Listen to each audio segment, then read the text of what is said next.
राष्ट्रीय जनमत पार्टी जिंदाबाद जिंदाबाद। राष्ट्रीय अध्यक्ष सुशील रत्नाकर जिंदाबाद जिंदाबाद। अभिनंदन है अभिवंदन है वासी भारत के मस्तक का चंदन है। भारत के मस्तक का चंदन है। अभिनंदन है अभिवंदन है वासी भारत के मस्तक का चंदन है। बिजली पासी उदासु हेल्थ पासी का नारा लगाना है।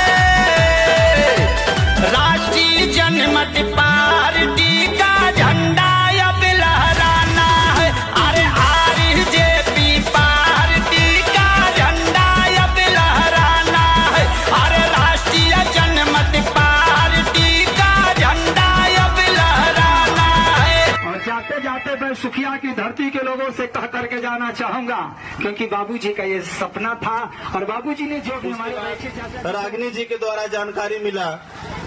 मैं सिर्फ इस मौके पे एक बात कहना चाहता हूं कि ये जो राष्ट्रीय जनमत पार्टी के माध्यम से ये कार्यक्रम किया जा रहा है, ये कार्यक्रम जयंती तो है लेकिन एक शुरुआत है। ये जयंती के माध्यम से एक शुरुआत है और वो किस चीज क्रम में हमारे छोटे भाई दीपक जी और सबसे महत्वपूर्ण हमारा छोटा भाई जो संगीत के माध्यम से हमारे पिताजी के बारे में पूरे चरित्र चित्रण का वितरण किया, ऐसे हमारा छोटा भाई रमेश भाव ने हमारी बातों को सुना और आप सबने समय दिया इस गांव के लिए। हमारे पिताजी ने जितना भी हो सका अपनी प्राण तक दे दिया।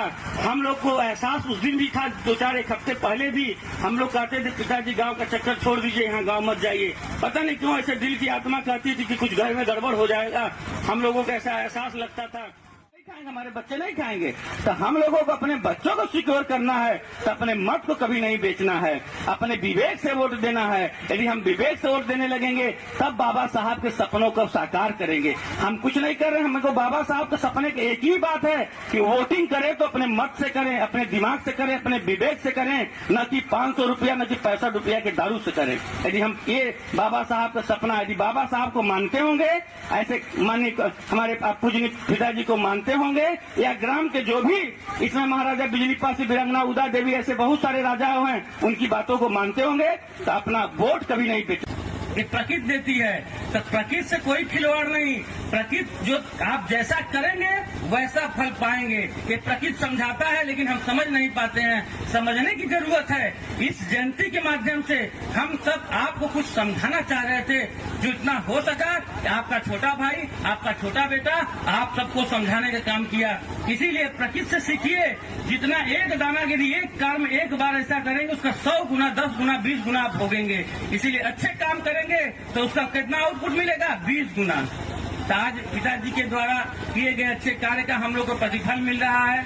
हम लोग 20 गुना ग्रोथ कर रहे हैं, आगे बढ़ते जा रहे हैं। निरंतर हम लोगों को कहीं न कहीं अटैक आ रहा है। जैसा कि मेरे भैया को कैंसर हुआ, हम लोग थोड़ा ग्रस्त हुए, थोड़ा तकलीफ में गए, पैसे का दुरुपयोग हुआ, डॉक्टर ने मनमाना चूसा, लेकिन फिर धीरे धीरे फिर खड़े हो गए हैं। तो आपका आशीर्वाद स्नेह रहा, कहीं पिताजी के कर्म अच्छे थे, हम लोगों ने निरंतर संघर्ष करते हुए खड़े। ये नहीं कि हम सुखी हैं, भैया ये सुखी हो गए, फलाने सुखी है, भगवान करे। हम लोग यही परेशान है दूसरे के जलन में, हम अपना आगे नहीं बढ़ने के चक्कर में। फलानवा सुखी न हो जाए ये दिक्कत है हमको, और वो कैसे सुखी हो जा रहा है, ये कैसे उसको ड्रॉप कर दे, ये हमको चिंता है। यदि हम उसकी चिंता में लगे उतना हम अपने को ग्रोथ करने में नहीं लगे।